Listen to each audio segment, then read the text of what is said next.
हालांकि सरकार ने वाइट पेपर की एक किताब बना करके जनता के बीच में रखी है, श्वेत पत्र अपना जारी किया है। और श्वेत पत्र में जो पन्ने पलटे मैंने और जो सरकार का कामकाज है उसके बारे में मैं कह सकता हूं, ये सफ़ेद झूठ की किताब है, वाइट लाइज। और फिर मान लीजिए मुझसे कोई उम्मीद करे कि मैं मंत्रों का उच्चारण करूं, मुझसे कोई उम्मीद करे कि पूजा कैसे की जाती है उसकी व्यवस्था करूं या जानकारी करूं, तो शायद मैं नहीं कर पाऊंगा। इसी तरह मुख्यमंत्री जी से लगता है सरकार का कामकाज और सरकार कैसे चलनी चाहिए वो शायद थोड़ा दूर रह रहे हैं उससे, क्योंकि श्वेत पत्र का अगर पन्ने हम पलटें, पहले तो ये सरकार 1 महीने के अंदर ही श्वेत पत्र लाना चाहती थी। क्या वजह है कि सरकार को 6 महीने लग गए आते आते श्वेत पत्र को लाते लाते 6 महीने लग गए। और उस समय जिस समय सरकार का ये दावा है कि पहले चरण का हम किसानों को कर्ज माफी का भुगतान कर चुके हैं, कोई ये कहे कि मैं मजाक कर रहा हूं किसानों के साथ, वो गालिब का शेर, हालांकि वो गालिब का शेर आना चाहिए। उम्र भर हम ये गलती करते रहे, धूल चेहरे पे थी और हम आईना साफ करते रहे।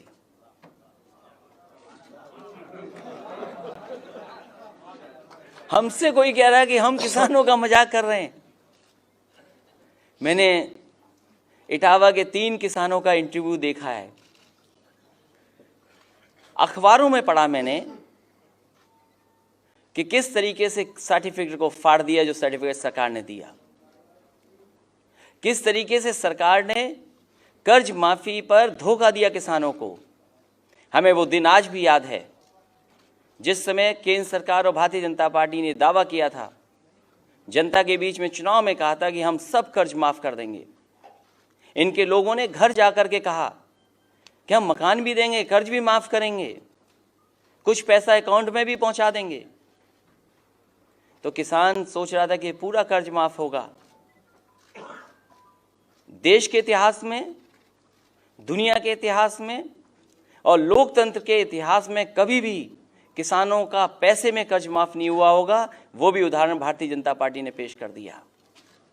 असली धोखा और मजाक अगर किसी ने किया है तो भारतीय जनता पार्टी की सरकार ने किया है, और यहाँ की सरकार ने इसलिए भी किया है, इन्होंने बहुत दावा ठोका कि किसानों का हम कर्ज माफ कर देंगे, 36,000 करोड़ रुपए और इतने लाख किसानों का हम कर्ज माफ करेंगे। अब तो सच्चाई सामने है। जो किसान कह रहा है, कभी किसान की सुन लेना, किसान कह रहा खुद कि मेरे साथ मजाक हुआ है, मेरे साथ धोखा हुआ है। और पैसे कोई समाजवादियों ने नहीं दिए। पैसे को देने का काम अगर किसी ने किया है तो भारतीय जनता पार्टी की सरकार और उन अधिकारियों ने दिए हैं पैसों के सर्टिफिकेट। कम से कम कुछ सर्टिफिकेट मुख्यमंत्री खुद देख लेते। उन्होंने लगता है कोई सर्टिफिकेट नहीं देखा। इतनी जल्दी में थे, इतनी उपलब्धि की खुशी में थे कि लग रहा था कि सब किसान खुश हो जाएगा, इसलिए उन्होंने सर्टिफिकेट पे नहीं देखा कि कितना पैसा लिखा हुआ है, सीधा सीधा दे दिया। और फिर बात तो पूरे कर्ज माफ की थी, कर्ज तो पूरा माफ होना चाहिए था किसानों का, उसके परिवार की मदद होनी चाहिए थी। कहीं कुछ नहीं हुआ है। इतना बड़ा धोखा सरकार ने दिया है। उनकी फाइलों में तो लगता होगा, बहुत अच्छा लगता होगा फाइलों में उन्हें, क्योंकि प्रेजेंटेशन बहुत हुए थे, रात भर लोगों को जगा के प्रेजेंटेशन हुए थे। और जब तस्वीरें दिन की देखते थे तो कई मंत्री लोग सो जाते थे, लगता है जब सर्टिफिकेट बने होंगे तो कुछ लोग सो गए होंगे, जब छपे होंगे तो कुछ लोग सो गए होंगे, और जब सर्टिफिकेट दिया होगा तो आंख बंद करके सर्टिफिकेट दे दिया होगा। उन्हें लगा होगा ये पैसे का नहीं, ये कई लाख रुपए का सर्टिफिकेट दिया जा रहा है। जब आंख बंद करके देखोगे, आंख बंद करके सर्टिफिकेट दोगे तो लोग आपका मजाक करेंगे। और ये किसान ने देख लिया है कि कोई भुगतान उनका जो होना था वो नहीं हो पाया है। दावा सरकार ने कर दिया कि किसानों का गन्ने का भुगतान हो गया। हमें तो कोई जानकारी ये दे रहा है कि गन्ना मंत्री जी के क्षेत्र में, उनके जिले में ही अभी चीनी मिलों ने भुगतान नहीं किया है। कई चीनी मिल मालिक तो ऐसे हैं, पुलिस भेज दो, कार्रवाई कर दो, तब भी पैसा नहीं देते हैं। कम से कम इन्होंने कहा था कि हम 15 दिन के अंदर किसानों का बकाया भुगतान कर देंगे। बताओ अभी कुछ भुगतान बाकी बचा है कि नहीं बचा है? आपने श्वेत पत्र जारी किया है, और अगर किसानों का भुगतान बाकी है तो इसका मतलब ये सफेद झूठ आपने बोला है। किसानों का कोई भुगतान हुआ हो और वो भी 100% कर दिया हो, क्योंकि जब पन्ने पलटते हैं आप, पहला पन्ना तो हमारे बारे में ज्ञान दिया हुआ है। पूरा पहला पन्ना अगर हम पढ़ते हैं और आखिरी तक हमारे ही पन्ने की बातें हुई हैं, और फिर ये मेट्रो भारतीय जनता पार्टी का सपना कैसे हो सकता है? हमने तो ऐड रेडियो पे सुना, टीवी पर देख लिया, कहा कि ये सपना भारतीय जनता पार्टी का था और मेट्रो वो सपना हकीकत जमीन पर उतार दी। कमाल का सपना देखते हो। आपने सपना वाराणसी का क्यों नहीं देखा? आपने सपना कानपुर का क्यों नहीं देखा? और फिर सपना देखा खुली आंखों से दिन में कोई सपना देखता है? मुख्यमंत्री जी ने ऐसा दिन में सपना देखा और कहा कि हम झांसी में और गोरखपुर में मेट्रो बनवा देंगे। मैंने उस समय भी कहा था, फिर कहता हूं और लगातार कहूंगा ये बात कि और मेट्रो बने ना बने, क्योंकि प्रधानमंत्री जी के क्षेत्र में नहीं बन रहा है। अगर उनकी मेट्रो नहीं बन रही तो प्रधानमंत्री जी क्लास लेंगे, उसके लिए हम कुछ नहीं कह सकते। कानपुर में अगर मेट्रो नहीं बन रही है तो कानपुर की जनता हिसाब किताब लेगी, लेकिन हमें इंतजार रहेगा कि झांसी में कब मेट्रो बनेगी और उनके अपने क्षेत्र गोरखपुर में मेट्रो कब बनेगी। सुना है एक्सप्रेसवे जाएगा झांसी से सीधा आपके आगरा होकर के दिल्ली। भाई हम पे इतनी मेहरबानी क्यों इटावा वालों पे? बिना इटावा के तो नहीं जा सकता है जो रास्ता दिखाई दे रहा है हमें। और फिर वो लाइन सफारी के ऊपर से जाएगा कि दाएं बाएं से जाएगा, ये भी हमें बता देना आप।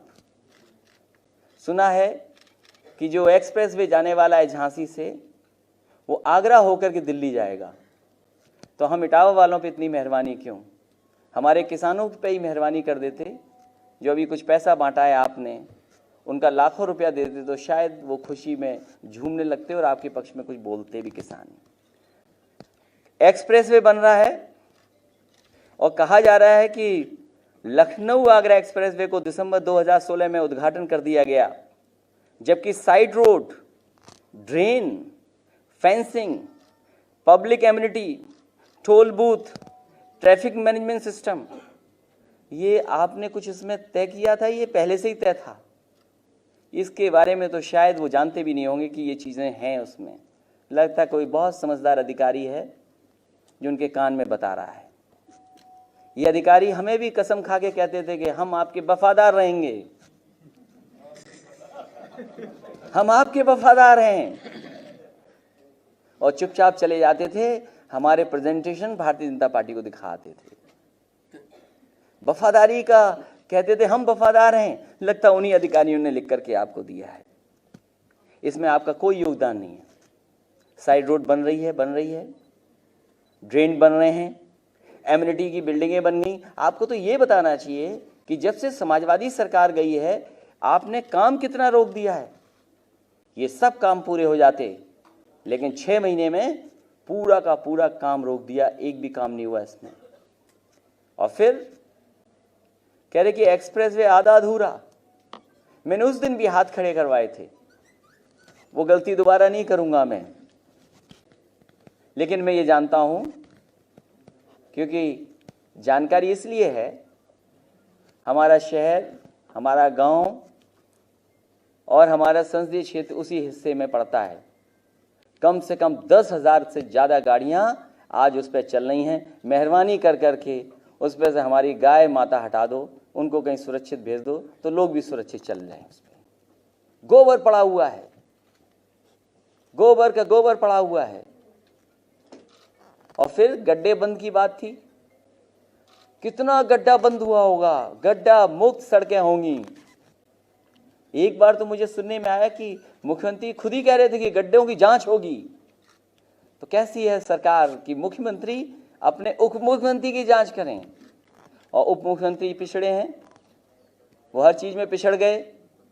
शास्त्री भवन में गए थे, कुर्सी पे बैठ गए थे, नाम लिख लिया था, उसके बाद नाम की तख्ती उठा करके फेंक दी गई उनकी।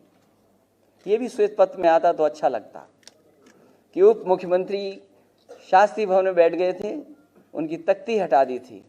श्वेत पत्र में ये भी अगर आता कि दाल में हम कितना नमक डालें तब अच्छी लगेगी, तो शायद उससे उत्तर प्रदेश का भला हो जाता। नमक की मात्रा पता लग जाती कि नमक की मात्रा कितनी होनी चाहिए।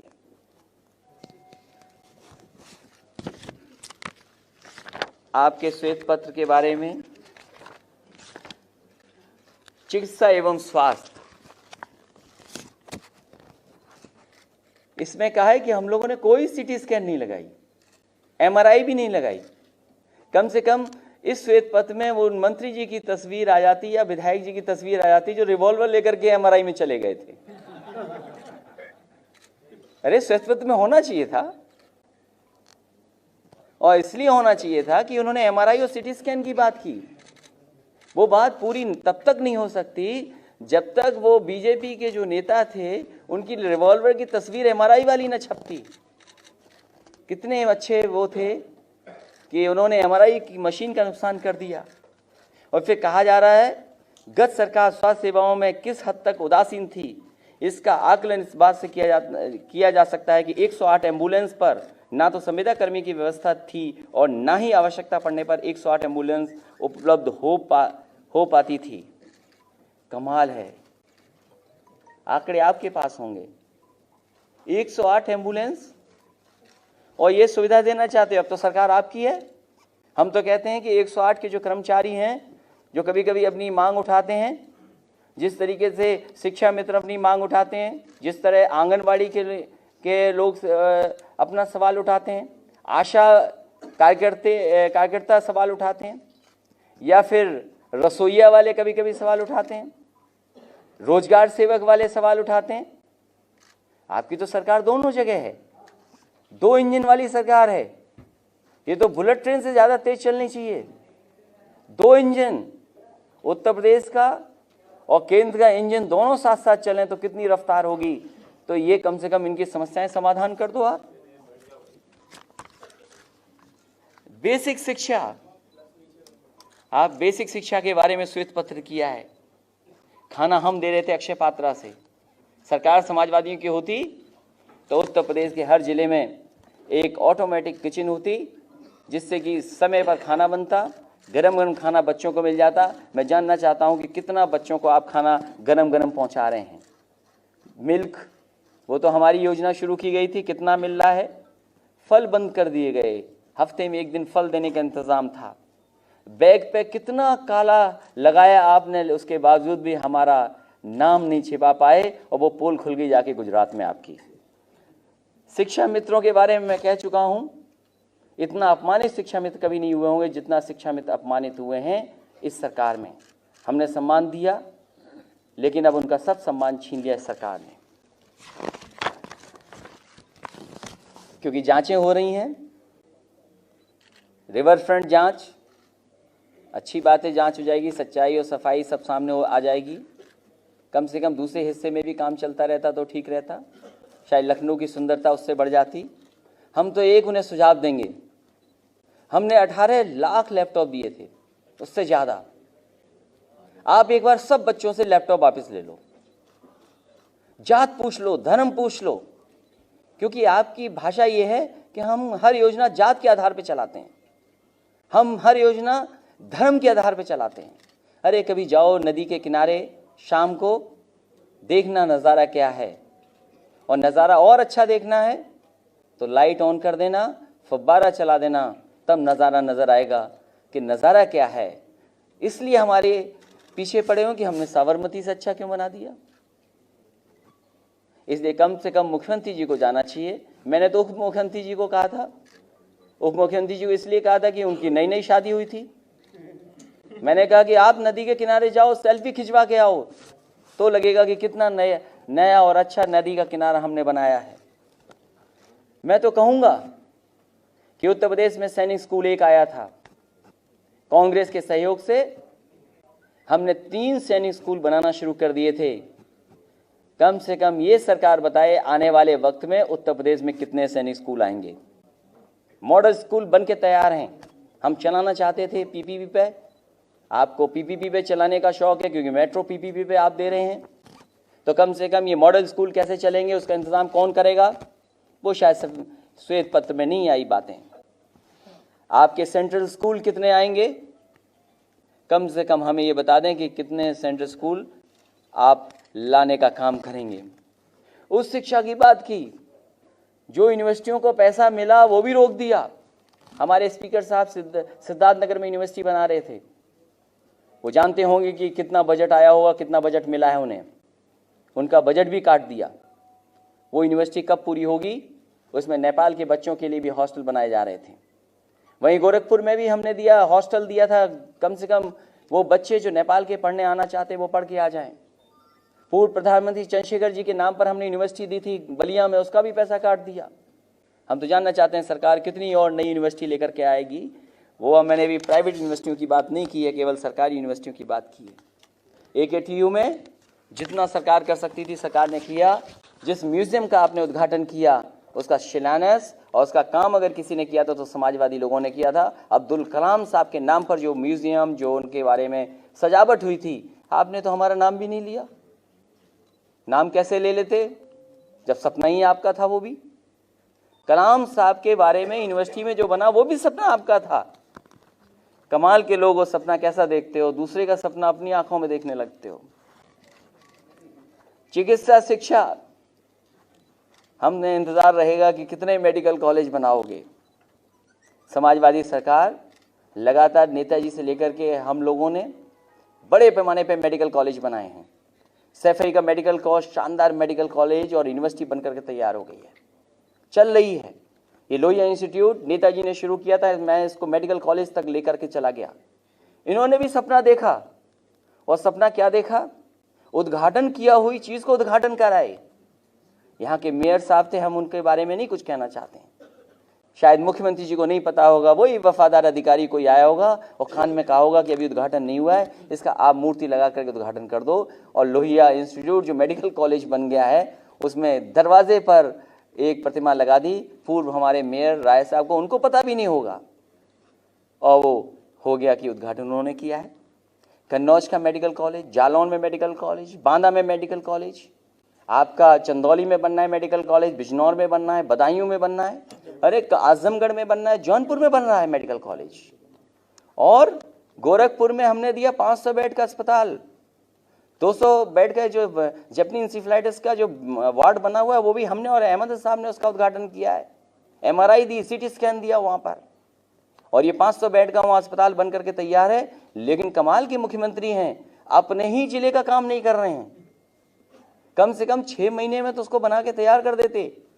मैं जानना चाहता हूं कि उनको कौन सी कलम रोके हुए है कि जो अपने ही 500 बेड का अस्पताल जो बच्चों के लिए बना था वो पूरा नहीं कर रहे हैं। और जहां सुंदरता की बात कर रहे हो, तालाब, हमारी गोमती खराब है, वहां फव्वारे नहीं लगेंगे, नाव नहीं चलेगी, लेकिन आप अपने तालाब में हमारी ही नकल कर करके नाव चलाने का प्रयास करोगे। वो सुंदरता अगर किसी ने की थी तो याद होगा, आजम खान साहब मंत्री थे, हम लोगों ने उस तालाब पे काम करना शुरू कर दिया था। देखते हैं मेडिकल कॉलेज कितने बनते हैं, क्योंकि इनके मंत्री ने कहा कि हम डॉक्टरों की संख्या बढ़ा देंगे बिना मेडिकल कॉलेज, बिना पैरामेडिकल के। और फिर सैफई के मेडिकल कॉलेज में, हालांकि पुलिस कप्तान के घर पे तो घुस ही जाती है बीजेपी के लोग, आपके पास तस्वीरें आई होंगी, सैफी के वाइस चांसलर की गाड़ी उल्टी कर दी, जो गमलों में पेड़ लगे थे वो पेड़ तोड़ दिए, शीशे तोड़ दिए, घरों में घुस गए। आपकी सरकार है, कानून व्यवस्था नंबर 1 पर है, वो बाद में बात करेंगे।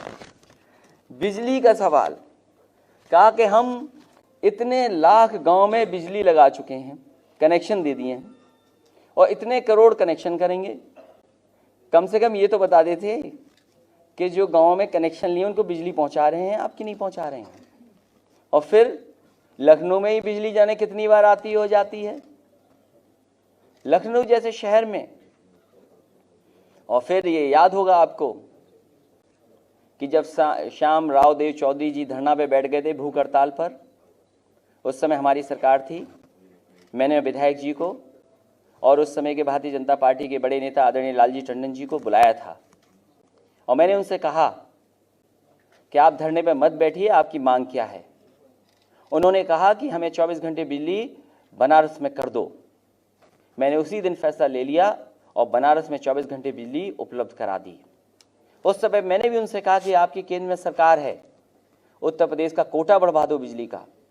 मैं जानना चाहता हूं इस सरकार में कितना कोटा बिजली का बढ़ गया। हमसे तो कहते थे बिजली खरीदती नहीं है उत्तर प्रदेश सरकार, अब तो सरकार दोनों जगह आपकी है, डबल इंजन लगा हुआ है, आप केंद्र से जितनी चाहो बिजली मांग लो, और अब आपकी सरकार है, अब तो फ्री भी ले सकते हो।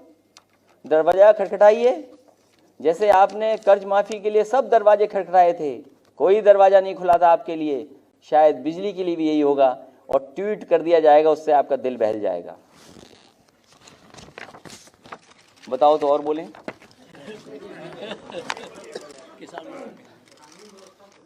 अब खनिज पे तो हम इसलिए नहीं कहेंगे,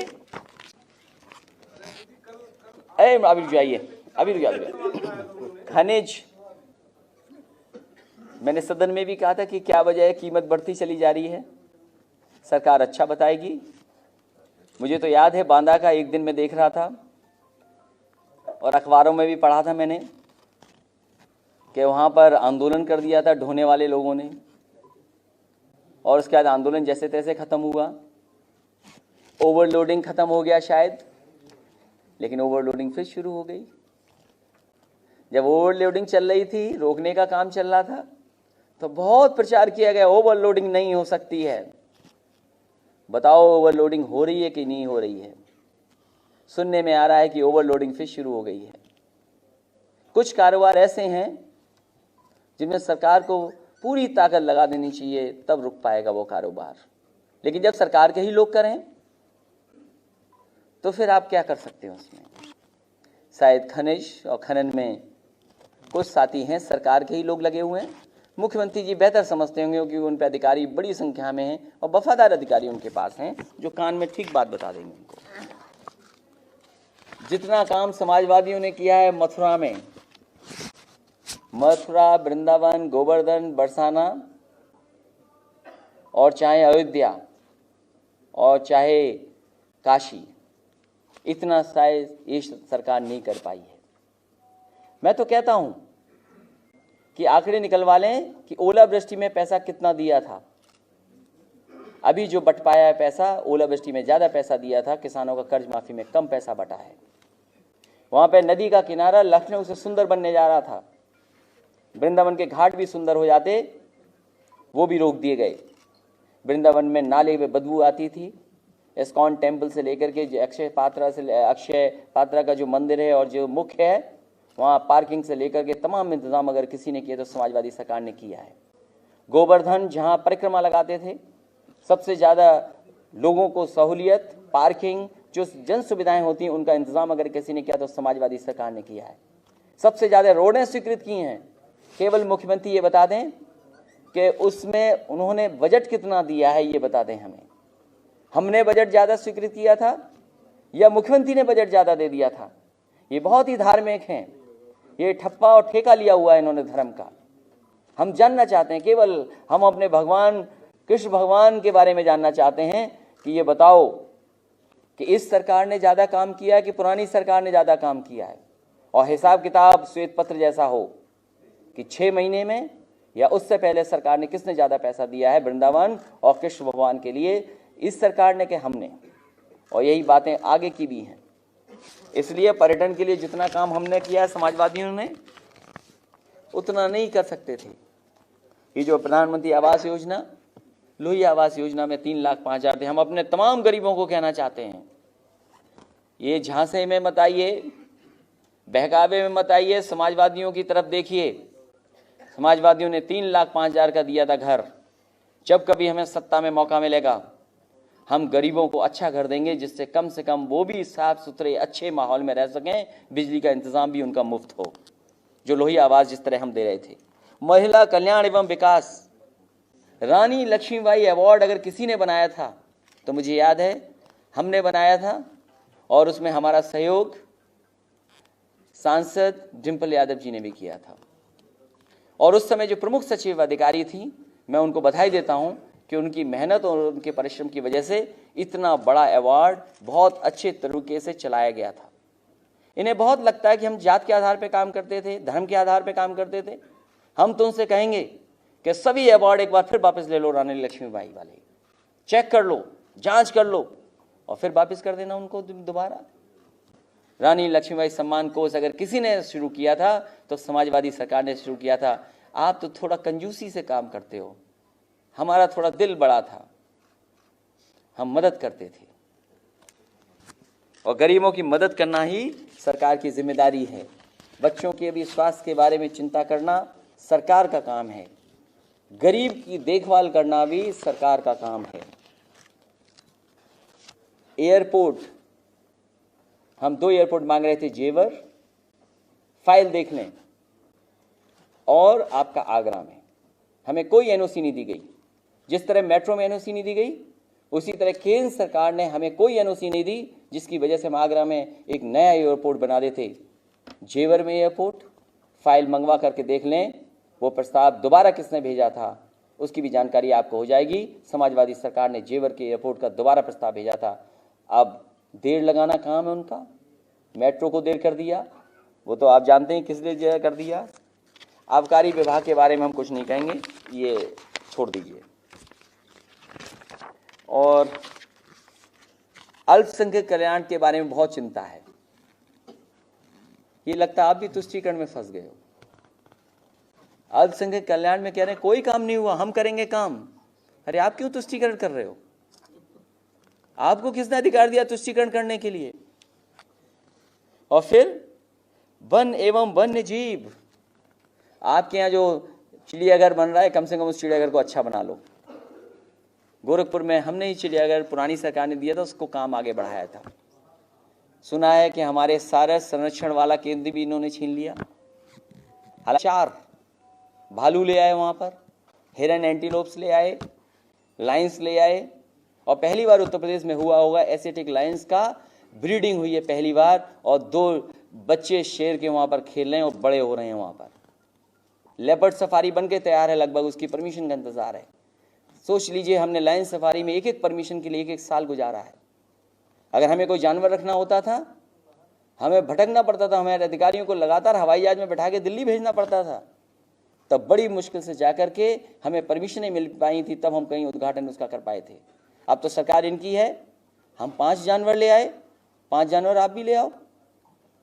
और अगर आपको न सूझबूझ में आए कोई जानवर तो कोई हमसे पूछ लेना, हम भी अच्छे जानवर बता सकते हैं, राय बता सकते हैं।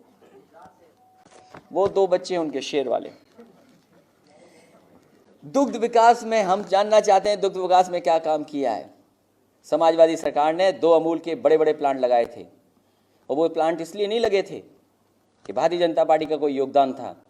वहाँ के लोग उत्तर प्रदेश का बाजार और उत्तर प्रदेश का उत्पादन देख रहे थे कि दूध की पैदावार यहाँ पर ज़्यादा है, इसलिए उन्होंने अमूल के 2 प्लांट लगाए थे। और जो पी करके आप छाछ आए थे, कम से कम धन्यवाद तो मुझे दे देते। कमाल की सरकार है, धन्यवाद भी नहीं देती है।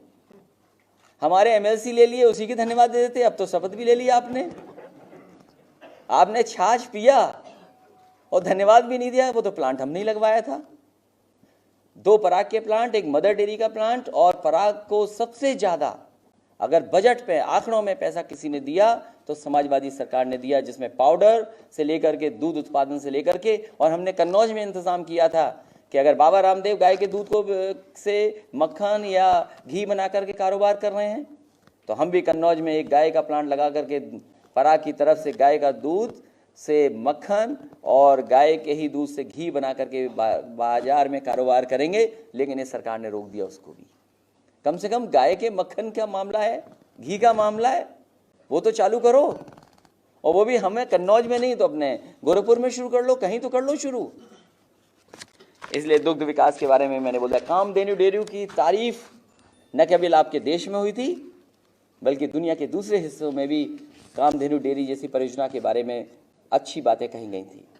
और जब मैंने डायरेक्टर जो फॉडर एंड ग्रासलैंड के थे उनको जब मैंने बुलाया, उनसे मैंने बातचीत की, उन्होंने कहा कि जानवर का दूध तब अच्छा होता है, गाय और भैंस का, जब वो चर करके खाती हैं। अगर सरकार समाजवादियों की बन गई होती तो गाय चरे कैसे, भैंस चरती कैसे, उसके लिए भी चाहे सरकार की तरफ से ज़मीन देनी पड़ती हमें डेयरी चलाने के लिए, हम फ्री ज़मीन किसानों को दे देते या खरीद करके ऐसे बाड़े बना देते जहां पर चरती है जानवर और अच्छा दूध हमें और आपको स्वस्थ होने के लिए मिलता। स्मारकों का निर्माण, पार्क हमने बनाए हैं, लेकिन कमाल तो ये है कि बीजेपी के लोग ज़्यादा ऑक्सीजन ले रहे हैं आजकल, वहाँ बहुजन समाज पार्टी वाले कम हो गए हैं। वो कल प्रेस खराब कर देते ना, इसलिए आज बोल रहा हूँ मैं। इसलिए बहुत सारी बातें हैं। और फिर ये जो आखिरी में जो भाषा लिखी गई है, स्पष्ट है कि राजकोषीय घाटा या तो 3% से अधिक रहा है अथवा विकासात्मक व्यय में कमी कर रहे, इसे 3% तक रखा गया है। हमने विकास की कोई योजना नहीं काटी।